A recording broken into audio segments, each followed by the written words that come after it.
Good morning, good morning, good morning. आइए आज हम लोग हिंदी ग्रामर के बहुत ही प्यारा सा टॉपिक को पढ़ने वाले हैं। आज जानते हैं हम लोग वर्ण, शब्द और वाक्य। सबसे पहले वर्ण किसे कहते हैं? वर्ण किसे कहते हैं? वर्ण उस मूल ध्वनि को कहते हैं। वर्ण उस मूल ध्वनि को कहते हैं जिसका खंड या टुकड़ा नहीं किया जा सके।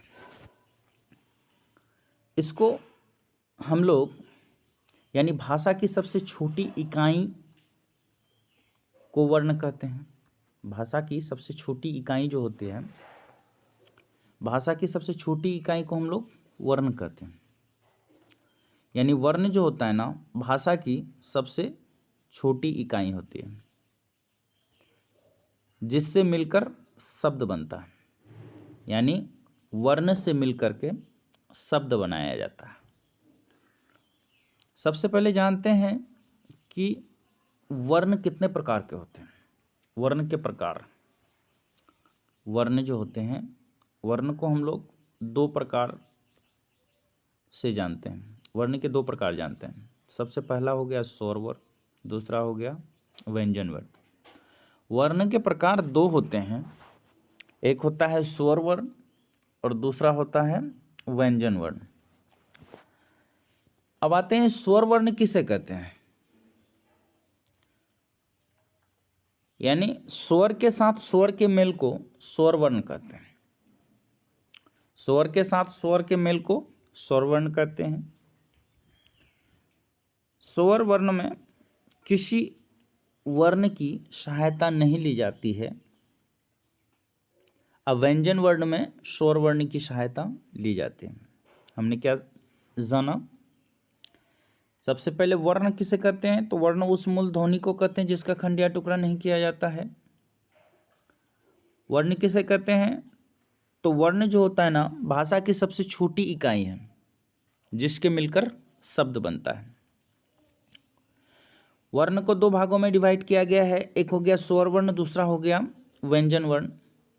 तो स्वर वर्ण स्वतंत्र होता है, इस वर्ण में किसी वर्ण की सहायता नहीं ली जाती है। व्यंजन वर्ण स्वर वर्ण के सहायता से ही उसका जीवन चलता है। आप कैसे समझेंगे? आप कैसे समझेंगे?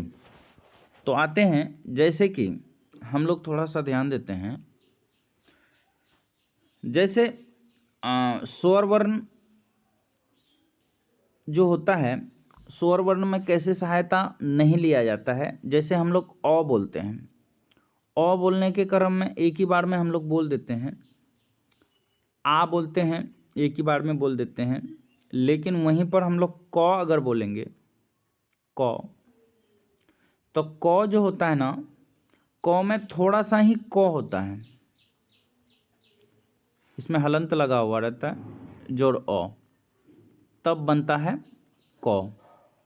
हम लोग देखते हैं यहाँ पे क जोड़ अ बराबर क होता है। इसका मतलब यह है कि अगर क बोलते हैं, क हम लोग खींचते हैं अगर, तो खींचा क्या जाता है? अ, थोड़ा सा रहता है क। इसका मतलब यह है कि स्वर वर्ण जो होता है, यानी स्वर वर्ण के सहायता से ही व्यंजन वर्ण का उच्चारण होता है। लेकिन स्वर वर्ण अपने में स्वतंत्र रहता है।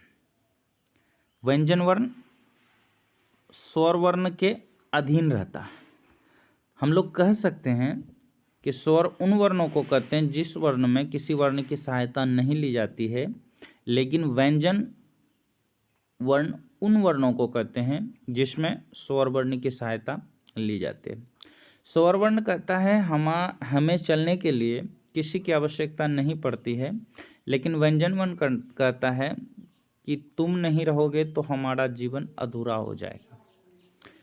स्वर वर्ण कहता है कि हम अगर तुम्हारा सहयोग नहीं भी लें फिर भी मेरा उच्चारण हो जाता है। लेकिन व्यंजन वर्ण कहता है कि तू धरती पे चाहे जहाँ भी रहोगे मैं तेरे खुशबू से पहचान लूँगा। तो कहने का मतलब ये है कि स्वर और व्यंजन जो होता है यानी इनका यही संबंध रहता है। अब आते हैं उदाहरण स्वरूप हम लोग जानते हैं कि जैसे अ हो गया, क हो गया, इसमें हम लोग देखते हैं कि इन दोनों में कौन स्वर है कौन व्यंजन है। यहाँ पे देखते हैं कि ये जो अ है, अ हमारा स्वर वर्ण है और क हमारा व्यंजन वर्ण है। क्यों? क्योंकि इस यहाँ पे स्वर वर्णों की मतलब तालिका यहाँ दिया हुआ है और यहाँ पे व्यंजन वर्ण के दिया हुआ है। अब देखेंगे कि यहाँ पे स्वर वर्ण कौन कौन है और यहाँ पे व्यंजन वर्ण कौन कौन है। क से ह तक यानी क ख ग घ अंग च छ ज झ व ट ठ ड ढ। मतलब ये है कि ह तक जितने सारे होंगे वे सारे व्यंजन वर्ण होंगे और ओ आ हर्षई दुर्गई ये सारे के सारे स्वर वर्ण होंगे। समझ में आएंगे। अब आते हैं हम लोग स्वर वर्ण से थोड़ा सा आगे निकलते हैं, यानी वर्ण से आगे निकलते हैं तो वर्णों के मेल से हमारा क्या बनता है? शब्द बनता है। अब कैसे जानेंगे? जैसे यहाँ पे देखते हैं वर्णों के मेल से शब्द बनता है। वर्णों के मेल से जो सार्थक ध्वनि यानी वर्णों के मेल से जो सार्थक ध्वनि समूह बनता है उसे शब्द कहते हैं। इसके बनने की प्रक्रिया को भी जान लेते हैं। जैसे क जोड़ म जोड़ लो तीनों मिलकर के क्या बन गया? कमल बन गया। क हमारा वर्ण है, म हमारा वर्ण है, लो हमारा वर्ण है। इसको हम लोग शब्द के बारे में और थोड़ा सा जानते हैं। वर्णों के सार्थक समूह को भी हम लोग शब्द कहते हैं। वर्णों के मेल से जो सार्थक ध्वनि समूह बनता है उसे शब्द कहते हैं। तो कहने का मतलब ये है कि हम लोगों को क्या क्या हम लोगों ने समझा। सबसे पहले वर्ण समझा, वर्णों के समूहों को शब्द कहते हैं। अब यहाँ पे शब्द में क्या हो गया? जैसे वर्ण में हम लोग सीखे थे ओ वर्ण है, आ वर्ण है, ई वर्ण है, क वर्ण है, ख वर्ण है, गो वर्ण है। कहने का मतलब वर्ण को दो भागों में डिवाइड किया, स्वर वर्ण और व्यंजन वर्ण। उसी तरह से शब्द हो गया, वर्णों के मेल से जो सार्थक ध्वनि समूह बनता है उसे शब्द कहते हैं। अब वर्ण जिस तरह से वर्ण मिलाकर के शब्द बना, अब यहाँ पे पेड़ एक शब्द है, घर एक शब्द है, लड़का एक शब्द है, सूरज शब्द है। तो कहने का मतलब ये है कि वर्णों के सार्थक मेल से शब्द बनता है और कई शब्दों के सार्थक मेल से क्या बनता है? वाक्य बनता है। आप कैसे समझेंगे? अब जैसे शब्दों के मेल से जो पूरा अर्थ प्रकट हो और अंत में पूर्ण विराम लगे उसे वाक्य कहते हैं। समझ में आ रहा है? यानी शब्दों के मेल से जो पूरा अर्थ प्रकट हो, शब्दों के मेल से जो पूरा अर्थ प्रकट हो। जैसे यहाँ पे क ले लेते हैं हम लोग। क से क्या बन गया? कमल। क से हमारा कमल बन गया। अब यहाँ पे अगर मान लो यहाँ पे राम स्कूल जा रहा है तो यहाँ पे कमल स्कूल जा रहा है भी हो सकता है, रोहन स्कूल जा रहा है, सोहन स्कूल जा रहा है, परमवीर स्कूल जा रहा है। तो कहने का मतलब ये है कि वर्णों के सार्थक मेल से शब्द बना और शब्दों के मेल से जो बनता है उसे हम लोग वाक्य कहते हैं। क्या कहते हैं? वाक्य कहते हैं। अब जैसे कि राम एक शब्द है, स्कूल एक शब्द है, कहाँ जा रहा है? तो मतलब राम स्कूल जा रहा है। तो एक सेंटेंस बन गया, एक वाक्य बन गया, है कि नहीं?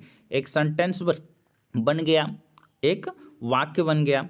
तो अब यहाँ पे राम जैसे सीता किताब पढ़ रही है या सीमा किताब पढ़ रही है, पंछी आसमान में उड़ रहे हैं, मुझे आम बहुत पसंद है, मुझे आम बहुत पसंद है, हम रोज़ सुबह उठते हैं। तो कहने का मतलब ये है, ये सारे के सारे सेंटेंस हो गया, ये सारे के सारे वाक्य हो गया। तो हम लोगों ने आज जाना वर्ण, शब्द और वाक्य। वर्ण जो होते हैं हम लोगों ने बढ़िया से सीखा शब्द जो होते हैं वर्णों के मेल से शब्द बनता है और शब्दों के मेल से वाक्य बनता है। यही हमारा था आज का क्लास। इतना देर तक बने रहने के लिए आपको धन्यवाद। अगर नए हैं तो चैनल को सब्सक्राइब कीजिए।